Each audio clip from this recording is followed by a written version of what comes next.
धोखे का जवाब बुद्धि से। मामा फूफा की कहानी। एक बार की बात है, दो व्यक्ति थे जिनका नाम था मामा और फूफा। मामा और फूफा दोनों व्यापार करते थे और दोनों व्यापार में सहभागी थे। मामा ने फूफा से कहा, फूफा क्यों ना हम कोई ऐसी वस्तु खरीद लें जो जल्दी खराब ना हो और उसकी कीमत भी बढ़ती रहे, फिर हम उसे कुछ वर्षों बाद बेचें जिससे उसके मूलधन से ज्यादा दाम मिले। फूफा ने कहा, ठीक है मामा, तुम्हारी बात तो सही है, पर हम खरीदे क्या? अगर आप चैनल पे नए हैं तो सब्सक्राइब कर लें। उन्होंने आपस में राय मशवरा किया और लोहा खरीदने का निर्णय लिया। दोनों ने बराबर रुपए मिलाकर लोहा खरीदा। फूफा ने मामा से कहा कि लोहा वह कहीं सुरक्षित स्थान पर रख दे। मामा ने लोहा अपने पास एक पुरानी कोठरी में रख लिया। कुछ दिन तो लोहा जस का तस रखा रहा, पर धीरे धीरे मामा के मन में लालच आ गया और मामा फूफा को बिना बताए लोहा बेचने लगा।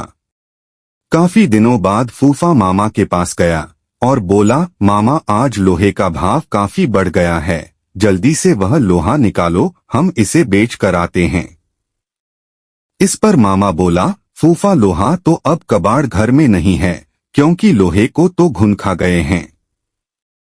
फूफा समझ गया कि मामा ने उसके साथ धोखा किया है और उसे बिना बताए सारा का सारा लोहा बेच दिया है। फूफा को क्रोध तो बहुत आया, पर वह बिना कुछ कहे सुने वहां से चला गया। इस घटना के कुछ दिनों बाद फूफा मामा के पास आया और बोला, मामा मैं एक बारात में जा रहा हूँ, बड़ा अच्छा इंतजाम है, अकेला हूँ, चाहो तो अपने लड़के को साथ भेज दो, उसकी भी मौज हो जाएगी और कल सुबह तक हम वापस भी आ जाएंगे। मामा बोला, क्यों नहीं, बेशक तुम मेरे लड़के को अपने साथ लेकर जाओ, और हाँ, इसे बारात में अच्छी तरह खाना वाना खिला देना। फूफा बोला, यह भी भला कोई कहने की बात है मामा, तुम निश्चिंत रहो। इस तरह 2 दिन बीत गए। मामा का लड़का अभी तक घर वापस नहीं आया। मामा को बहुत चिंता हो गई कि अभी तक उसका लड़का घर वापस क्यों नहीं आया है।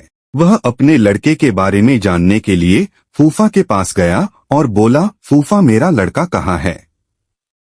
वह अभी तक घर वापस क्यों नहीं आया है? फूफा ने कहा, क्या बताऊं मामा, रास्ते में एक चील तुम्हारे लड़के को उठाकर ले गई। मामा बोला, ये कैसे हो सकता है, भला कोई चील 12 साल के लड़के को उठाकर ले जा सकती है? सीधी तरह मेरा लड़का मुझे वापस करो, नहीं तो मैं राजा भीम के पास जाऊंगा। फूफा बोला, ठीक है मामा, चलो राजा जी के पास चले, अब वही न्याय करेंगे। मामला वहां के राजा भीम के सामने पेश हुआ।